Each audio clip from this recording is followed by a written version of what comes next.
जब नोटबंदी की गई तब प्रधानमंत्री ने लाल किले से कहा, बेहतरीन झूठ बोलते हैं लेकिन सामने से देखिएगा ना, आपका दिल कहेगा कि कुछ भी हो, इस बंदे को तो झूठ बोलने के लिए ऑस्कर मिलना चाहिए।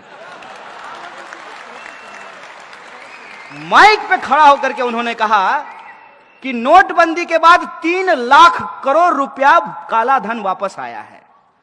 तो 3 लाख करोड़ अगर काला धन वापस आया है, लॉजिक लगाइएगा, हम मोदी जी का विरोध नहीं कर रहे हैं, अपना तर्क इस्तेमाल कीजिएगा।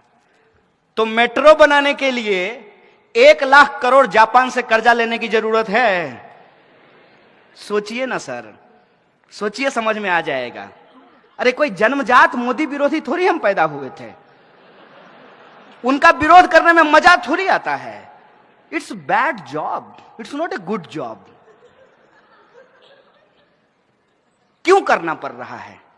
इसलिए करना पड़ रहा है कि बाप दादे ने जो पेड़ लगाए थे उसका मजा हमने लिया। इस देश में यदि बाबा साहब भीमराव अंबेडकर का संविधान नहीं होता तो इस देश में पब्लिक एजुकेशन पे पैसा खर्च नहीं होता, और पब्लिक एजुकेशन के भीतर एक ही बेंच पे ब्राह्मण और दलित का बच्चा एक साथ बैठ करके पढ़ाई नहीं कर रहा होता। यह है संविधान की ताकत।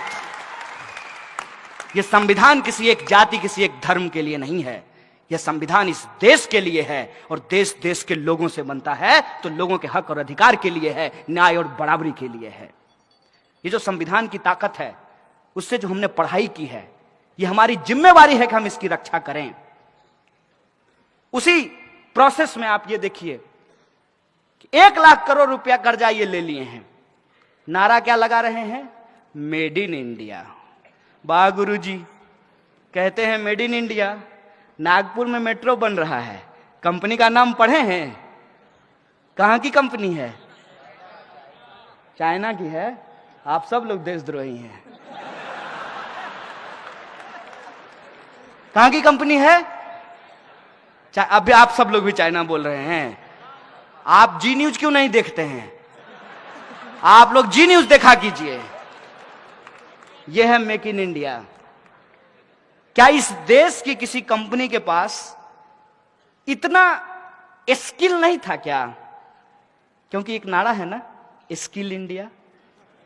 तो क्या इस इंडिया में इतना स्किल नहीं था कि नागपुर का मेट्रो वो बना सके? नहीं था इनके हिसाब से, क्योंकि ये स्किल इंडिया नहीं है, इसका एस साइलेंट है, यह है एक्चुअली किल इंडिया। और नोटबंदी से इस देश के छोटे छोटे जो उद्योग धंधा करने वाले लोग थे, जो छोटे छोटे व्यापारी थे, उनके उद्योग धंधों को तबाह कर दिया गया, और पैसा आपसे लेकर के पूंजीपतियों को दे दिया गया। और जब आरबीआई ने कहा कि इससे ज्यादा नहीं कर सकते भाई, सितार के तार को इतना ही खींचिए जितना में सुर भी निकले, ऐसा ना हो कि टूट जाए। उर्जित पटेल कहा ओके बाय बाय। यह है इस देश के इंस्टीट्यूशन की हालत। एक एक इंस्टीट्यूट को आप उठा करके देख लीजिए।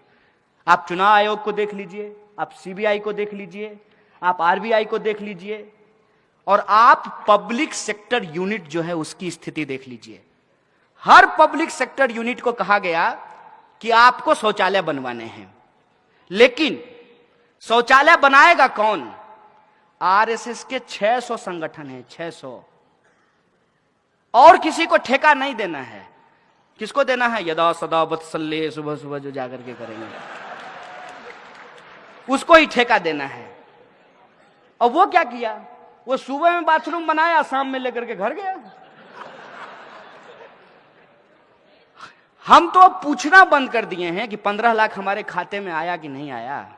हम तो सिर्फ ये सरकार से जानना चाहते हैं कि जो बाथरूम आपने बनवाया उसमें पानी आता है कि नहीं आता है। जब लोगों को जोर से आ जाए तो पानी मिलेगा कि नहीं मिलेगा। हम तो ये पूछना चाहते हैं, किसी चीज का कोई हिसाब नहीं है।